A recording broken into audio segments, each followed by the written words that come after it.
चलिए आज हम लोग क्लास 12 केमिस्ट्री के इस विलियन चैप्टर में कुछ आगे बढ़ते हुए जानकारी करते हैं कि विलियन के अणुसंख्य गुण यानी कोलिगेटिव प्रॉपर्टीज क्या होती हैं। तो दरअसल विलियन के ऐसे गुण जो अणुओं की संख्या पर निर्भर करते हैं उन्हें अणुसंख्य गुणधर्म कहा जाता है यानी कोलिगेटिव प्रॉपर्टीज कहा जाता है। दरअसल विलियन के बहुत सारे गुण होते हैं, जैसे हर पदार्थ के गुण हुआ करते हैं भाई।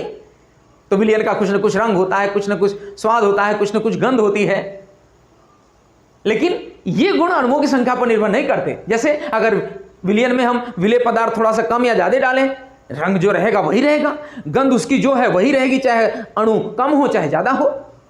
लेकिन विलियन के कुछ गुण ऐसे होते हैं जो विलेय के अणुओं की संख्या कम या ज्यादा करने पर उनके मान बदल जाएंगे। ऐसे गुणों को अणुसंख्य गुणधर्म कहा जाता है। प्रमुख अणुसंख्य गुणधर्म निम्नलिखित हैं। क्या? वाष्प दाब का अवनमन, लवरिंग ऑफ वेपर प्रेशर, परासरण दाब, ऑस्मोटिक प्रेशर।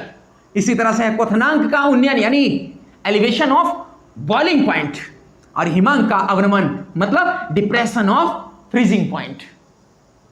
इनको हम बारी बारी से विस्तार में अध्ययन करेंगे। आज हम लोगों के अध्ययन का मेन जो टॉपिक रहेगा वो है वाष्प दाब का अवनमन मतलब लवरिंग ऑफ वेपर प्रेशर। तो लवरिंग ऑफ वेपर प्रेशर यानी वाष्प दाब का अवनमन की अगर हम बात करें तो इसमें गौर करें तो दो शब्द हैं, वाष्प दाब का अवनमन। अवनमन मतलब होता है एक्चुअली कमी, गिरावट। तो वाष्प दाब में कमी या बढ़ोतरी तो बाद की बात है, पहले हम वाष्प दाब तो जान ले क्या होता है। तो दरअसल जैसा कि हम जानते हैं कि जो द्रव है, द्रव भी अणुओं से बना होता है। कोई भी द्रव तरल पदार्थ जो है वो अणुओं से बना है। और गतिज आणविक सिद्धांत ये कहता है कि पदार्थ के अंदर अणु सदैव गतिशील होते हैं। तो द्रव के अंदर जो तरल है उसके अंदर उसके अणु गतिशील हैं। उस गति के कारण उनमें गतिज ऊर्जा है मतलब काइनेटिक एनर्जी है। अब जिस अणु की गतिज ऊर्जा अधिक होती है वो द्रव की सतह को छोड़कर वाष्पित हो जाते हैं, वेपर में कन्वर्ट हो जाते हैं। इस प्रकार द्रव के वाष्प में बदलने की इस प्रवृत्ति को निर्गामी प्रवृत्ति कहते हैं, वाष्पित होने की प्रवृत्ति कहते हैं। तो अगर हम किसी द्रव को, जैसे यहां पर हमने लिया है, देखिए कि बीकर में, बीकर है ये कांच का एक बर्तन है जिसमें हमने कोई द्रव या विलायक लिया है, उसको हमने एक दूसरे कांच के जार जिसको बेल जार कहते हैं उससे ढक दिया है। ऐसी स्थिति में रखा तो द्रव के अणुओं का स्वभाव है जिन अणुओं की गतिज ऊर्जा ज्यादा होगी वो द्रव की सतह को छोड़कर वाष्प में बदल जाएंगे, वाष्पित हो जाएंगे। तो ये जो वाष्प है वो द्रव की सतह पर एक दाब लगाती है। इसी दाब को कहा जाता है वाष्प दाब यानी वेपर प्रेशर। क्लियर हो गया? अब जब हम किसी विलायक में कोई अवाष्पशील विलेय, अवाष्पशील विलेय मतलब नॉन वोलेटाइल सोल्यूट यानी ऐसा विलेय पदार्थ जो वाष्पित ना होता हो, जैसे चीनी, नमक, क्या ये वेपोराइज होते हैं? क्या नहीं, ये सब अवाष्पशील विलेय पदार्थ हैं। लेकिन अगर कपूर देखें, हम आयोडीन देखें तो ये सब वाष्पशील पदार्थ हैं। तो जब विलायक में हम अवाष्पशील विलेय मिलाकर विलियन बना देते हैं, यहां हमने विलियन बना दिया यानी विलायक में हमने विलेय पदार्थ भी मिला दिया अवाष्पशील वाला, तब हम क्या पाते हैं? तब ये देखते हैं कि जो विलायक है उसकी वाष्पित होने की प्रवृत्ति में कमी आ जाती है। यानी वाष्प देखिए कम बनी है, यहां वाष्प बहुत ज्यादा है, यहां वाष्प कम है। ऐसा क्यों हुआ? एक्चुअली जब विलायक के कण वाष्पित होने लगते हैं तो जो विलेय के कण हैं वो कह लीजिए क्योंकि टांग पकड़ के खींचते हैं कि अरे यार रुक जाओ, ठहर जाओ, तुम्हारी वजह से तो हम लोग घुल पाए, आजाद हो पाए, घूम टहल ले रहे हैं, थोड़ा सा ऐसा मत करो भाई। यानी अगर सही वे में बात करें तो पहले विलायक के कणों के बीच आपस में केवल जो ससंजक बल लग रहा था, कोहेसिव फोर्स लग रहा था, उसको तोड़कर वाष्पित होने की जरूरत थी। लेकिन अब ससंजक बल के साथ साथ एक और भी बल लग रहा है, असंजक बल, असमान अणुओं के बीच में जो बल लगता है वो भी बल लग रहा है। यानी विलेय के कण भी विलायक के कणों को खींच रहे हैं, वाष्पित होने से रोक रहे हैं। तो अब जो विलायक होगा उसकी वाष्पन की दर में कमी आ जाएगी। जब वाष्पन की दर में कमी आएगी, कम वाष्प बनेगी, तो वाष्प दाब भी कम होगा। तो यहां पर क्या नोट किया आपने कि यानी किसी भी विलायक का वाष्प दाब अधिक होता है, और जब विलायक में हम अवाष्पशील विलेय मिलाकर विलयन बना देते हैं तो उसका वाष्प दाब कम हो जाता है। वाष्प दाब में होने वाली इस कमी को ही वाष्प दाब का अवनमन कहते हैं। क्लियर हुआ? तो अगर हम सपोज करें कि किसी विलायक का वाष्प दाब मान लिया हमने P है, विलायक का वाष्प दाब मान लिया हमने कितना P, और विलयन का वाष्प दाब हमने मान लिया PS। विलायक का जो वाष्प दाब है सपोज कर लिया हमने P, और जो विलयन था इसका वाष्प दाब मान लिया हमने कितना PS। S means solution, suppose कर लीजिए। तो अब वाष्प दाब का अवनमन क्या होगा? तो वाष्प दाब का अवनमन का मतलब, यानी हम जानते हैं विलायक का वाष्प दाब अधिक, विलयन का वाष्प दाब कम, तो विलायक के वाष्प दाब में से विलयन का वाष्प दाब घटा दीजिए। वाष्प दाब का अवनमन बराबर हो जाएगा P माइनस PS। क्लियर? तो ये वाष्प दाब का अवनमन हो गया। अब एक टर्म आता है वाष्प दाब का आपेक्षिक अवनमन, relative lowering of vapour pressure. तो ये क्या होता है? तो दरअसल वाष्प दाब में अवनमन तथा शुद्ध विलायक के वाष्प दाब के अनुपात को वाष्प दाब का आपेक्षिक अवनमन कहते हैं। मतलब जैसा कि हम जान रहे हैं कि वाष्प दाब का अवनमन कितना है P माइनस PS, और शुद्ध विलायक का वाष्प दाब कितना होता है कैपिटल P। तो इन दोनों का अनुपात यानी कि वाष्प दाब का आपेक्षिक अवनमन बराबर हो जाएगा P माइनस PS, यानी वाष्प दाब में अवनमन बटे शुद्ध विलायक का वाष्प दाब, यानी P माइनस PS बटे P। ये वाष्प दाब का आपेक्षिक अवनमन हो गया। क्लियर? चलिए अब इसी क्रम में थोड़ा आगे बढ़ते हुए हम जानते हैं इससे संबंधित एक बहुत महत्वपूर्ण नियम है जिसको कहा जाता है राउल्ट का नियम। राउल्ट एक वैज्ञानिक थे, उन्होंने एक नियम दिया वाष्प दाब में आपेक्षिक अवनमन और विलेय के मोल प्रभाज के बीच में संबंध से संबंधित। क्या है वो नियम? तो राउल्ट नियम के अनुसार वाष्प दाब का आपेक्षिक अवनमन विलेय के मोल प्रभाज के बराबर होता है। मतलब relative lowering of vapour pressure is equal to the mole fraction of the solute. विलेय का मोल प्रभाज, इसके पहले वाले वीडियो लेक्चर में लास्ट में हम विलयन की सांद्रता जब बता रहे थे तो उसमें लास्ट में हमने उसके बारे में डिस्कस किया हुआ है। तो इसको गणितीय रूप में हम इस तरह से रिप्रेजेंट कर सकते हैं, क्या? P minus PS upon P, यानी वाष्प दाब का आपेक्षिक अवनमन बराबर होता है काहे के विलेय के मोल प्रभाज के। विलेय का मोल प्रभाज मतलब स्मॉल n बटे small n plus capital n। अब जहां पर इन सब सिंबल्स का मतलब क्या है? P क्या है? विलायक का वाष्प दाब। PS क्या है? विलयन का वाष्प दाब। P माइनस PS क्या है? वाष्प दाब में अवनमन। P माइनस PS बट्टे P ये क्या है? तो वाष्प दाब में आपेक्षिक अवनमन। स्मॉल n क्या है? विलेय के मोलों की संख्या, जो विलेय हमने मिलाया हुआ है विलयन बनाते समय। स्मॉल n क्या है? विलेय के मोलों की संख्या। कैपिटल N क्या है? विलायक के मोलों की संख्या। Small n plus capital N दोनों को मिलाकर क्या बोलेंगे? विलयन में उपस्थित कुल मोलों की संख्या, total number of moles present in the solution. अब विलेय के मोलों की संख्या या विलायक के मोलों की संख्या का मतलब क्या होता है? तो विलेय के मोलों की संख्या का मतलब होता है, विलेय के मोलों की संख्या का मतलब अगर देखें तो विलेय का ग्राम में भार बटे विलेय का अणुभार, स्मॉल w बटे स्मॉल m से रिप्रेजेंट कर सकते हैं। इस तरह से विलायक के मोलों की संख्या की अगर हम बात करेंगे तो लिख सकते हैं क्या? कैपिटल W बटे कैपिटल M। विलायक के मोलों की संख्या हो जाएगी विलायक का ग्राम में भार बटे विलायक का अणुभार। क्लियर हो गया? तो ये राउल्ट के नियम की बात हो गई। चलिए अब हम लोग थोड़ा और आगे बढ़ते हैं। तो आइए अब हम लोग देखते हैं कि वाष्प दाब में आपेक्षिक अवनमन द्वारा किसी अवाष्पशील विलेय का अणुभार कैसे निर्धारित किया जाता है? तो चूंकि राउल्ट के नियम से हम जानते हैं कि P माइनस पी एस बटे P बराबर स्मॉल n बटे small n plus capital N। अब चूंकि जो बहुत डाइल्यूट सॉल्यूशन होंगे, बहुत तनु विलयन होंगे, उनके लिए स्मॉल n का मान विलेय के मोलों की संख्या जो होगी वो बहुत कम होगी। यानी कि तनु विलयन के लिए small n will be very less than capital N। अतः small n plus capital N लगभग बराबर होगा कैपिटल N के। विलेय और विलायक के कुल मोलों की संख्या जो होगी वो विलायक के मोलों की संख्या के ऑलमोस्ट लगभग बराबर ही होगी।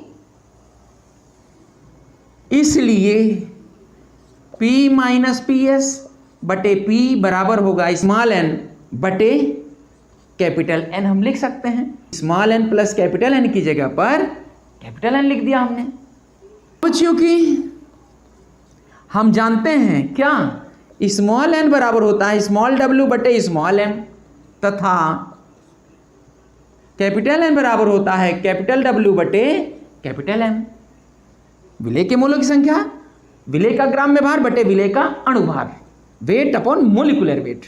इस तरह से विलायक के मोलों की संख्या बराबर विलायक का ग्राम में भार बटे विलायक का अणुभार, कैपिटल W बटे कैपिटल M। क्लियर? तो ये वैल्यूज इसमें रखिए, इस प्रकार हो जाएगा P माइनस पी एस बटे P बराबर स्मॉल n की जगह रख देंगे स्मॉल w बटे स्मॉल m बटे कैपिटल N की जगह क्या रख देंगे कैपिटल W बटे कैपिटल M। या करके इसी को हम लिख सकते हैं P माइनस पी एस बटे P बराबर, ये नीचे चला जाएगा और ये ऊपर चला जाएगा, यानी small w into capital M बटे small m into capital W। ये हमारे पास एक फार्मूला आ गया।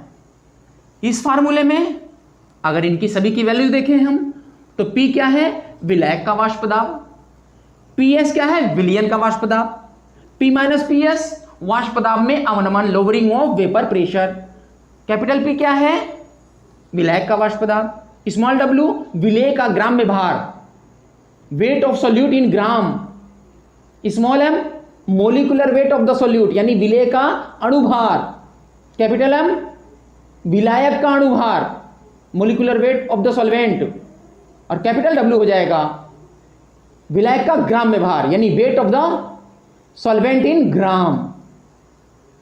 ये सारी वैल्यूज आपको न्यूमेरिकल में लगभग दी रहेंगी, कोई एक वैल्यू नहीं दी रहेगी। जनरली मोलिकुलर वेट ये आपसे न्यूमेरिकल में निकलवाएगा, सारी वैल्यूज का मान रख के कैलकुलेट कर देंगे, आंसर आ जाएगा। इसका अभ्यास कर लेंगे क्योंकि इससे रिलेटेड क्वेश्चन एग्जामिनेशन में पुट अप होता है।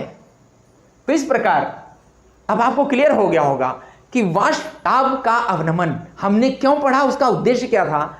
तो ये जितने भी अणुसंख्य गुणधर्म होते हैं दरअसल में उन सब के द्वारा हम लोग किसी विलेय पदार्थ का जो विलायक में घोलकर विलयन बनाएंगे हम उसका अणुभार निकाल सकते हैं।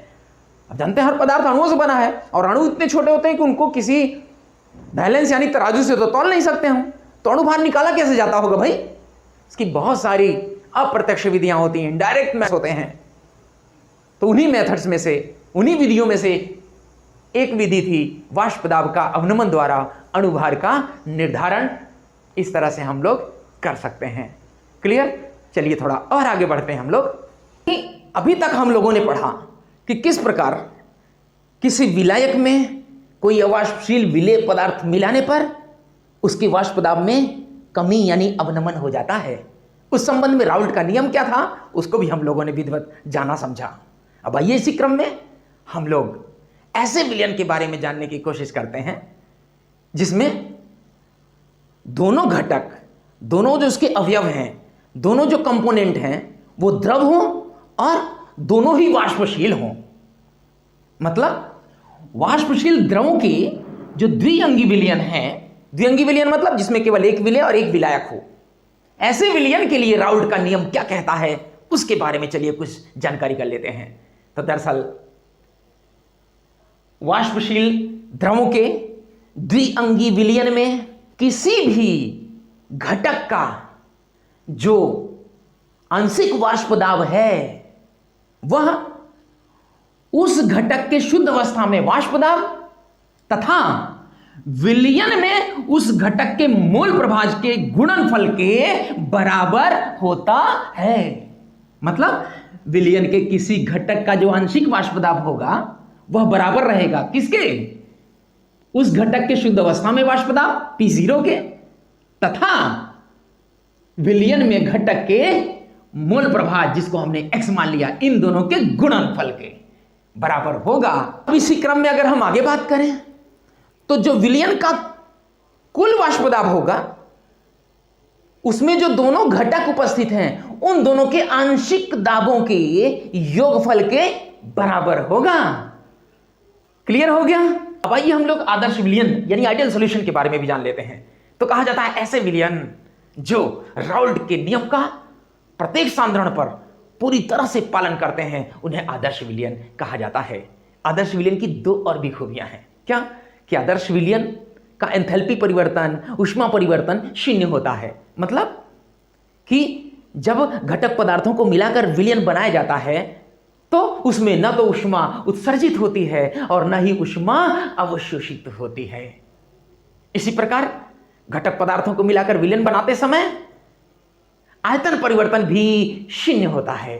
मतलब जो विलयन का आयतन होगा वो घटक पदार्थों के अलग अलग आयतन के योग के बराबर होता है। उसमें न तो कमी होनी चाहिए न वृद्धि होनी चाहिए। व्यवहार में कोई भी विलयन पूरी तरह से आदर्श विलयन नहीं है।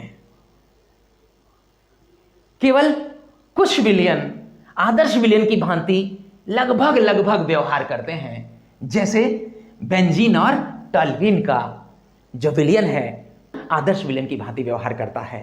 बेंजीन एक कार्बनिक यौगिक है जिसका सूत्र C6H6 होता है।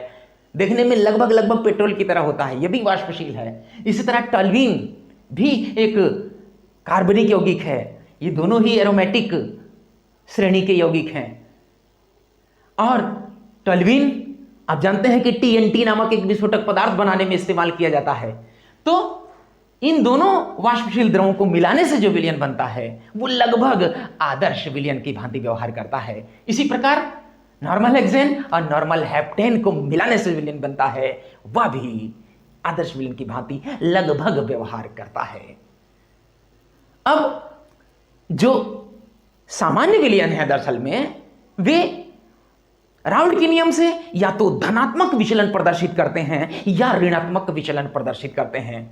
आइए इनको भी हम लोग थोड़ा समझ लें, क्योंकि कॉम्पिटिशन्स के एग्जामिनेशन वगैरह में विशेष रूप से ये बातें बहुत पूछी जाती हैं और थोड़ा कई बार बच्चों को जटिल भी लगता है, समझ में कम आता है। तो आइए हम लोग इसको समझने की कोशिश करते हैं। ये धनात्मक विचलन यानी पॉजिटिव डेविएशन और ऋणात्मक विचलन यानी नेगेटिव डेविएशन क्या है।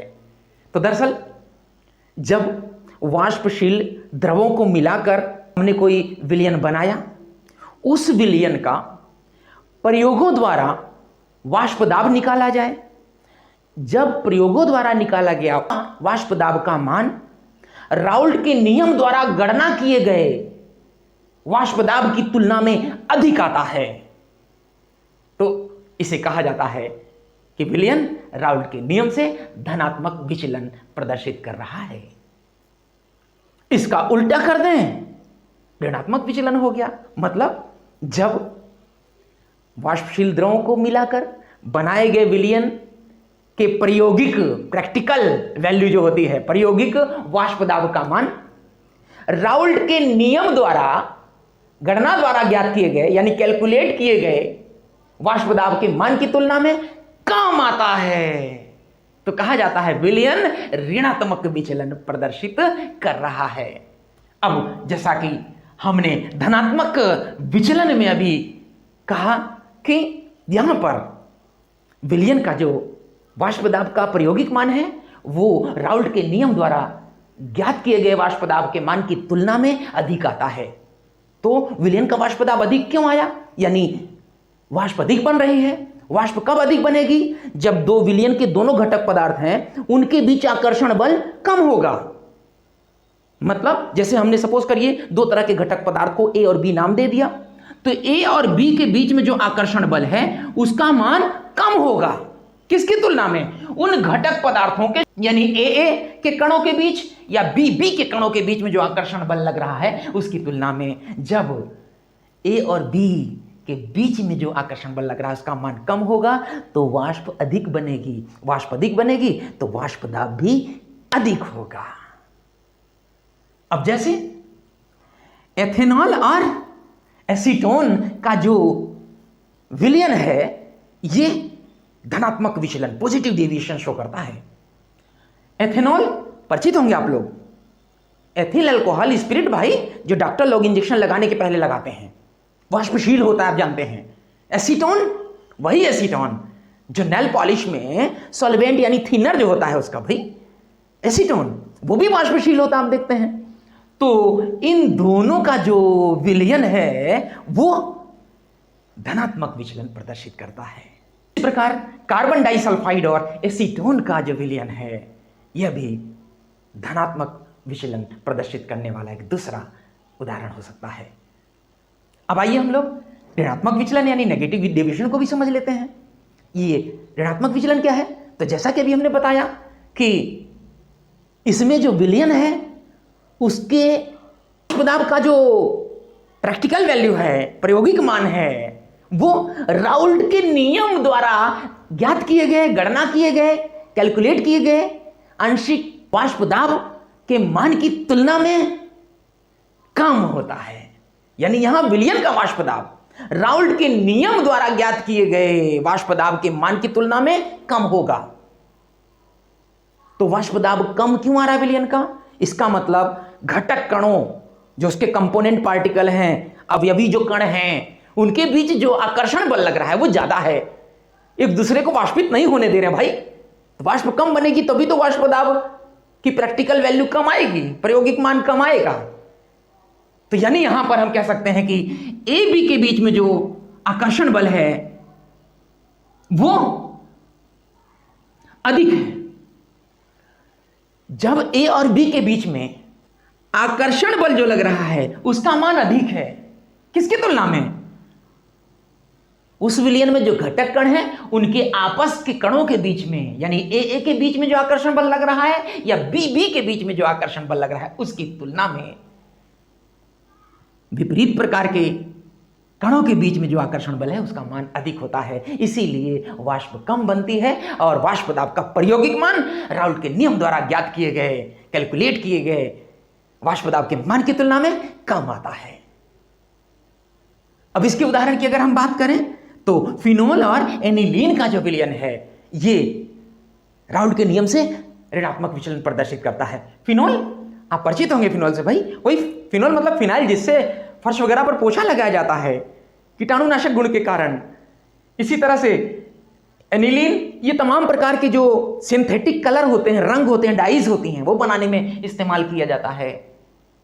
तो कुल मिलाकर के फिनोल और एनिलीन, इन दोनों का जो विलयन है वो ऋणात्मक विचलन प्रदर्शित करता है। इसी प्रकार क्लोरोफॉर्म, जिसको सूंघने से बेहोश हो जाते हैं, एसीटोन, अभी हमने बताया कि नेल पॉलिश में थिनर जो उसका सॉल्वेंट विलायक है एसीटोन, इन दोनों का विलयन भी राउल्ट के नियम से ऋणात्मक विचलन प्रदर्शित करता है। मुझे विश्वास है कि आपको ये अच्छे से समझ में आ गया होगा। यदि अच्छा लगा हो तो वीडियो को लाइक कर, अपने भाई बहनों और अन्य साथियों को भी इस वीडियो को शेयर करिए, जिससे अधिक से अधिक लोगों तक ये वीडियो पहुंच सके। इससे मुझे खुशी मिलेगी, क्योंकि इससे मुझे लगेगा कि मेरी मेहनत और मेरा प्रयास सार्थक हो रहा है। इसलिए वीडियो को शेयर करिए और इसी प्रकार की वीडियो देखने के लिए मेरे चैनल को सब्सक्राइब कीजिए।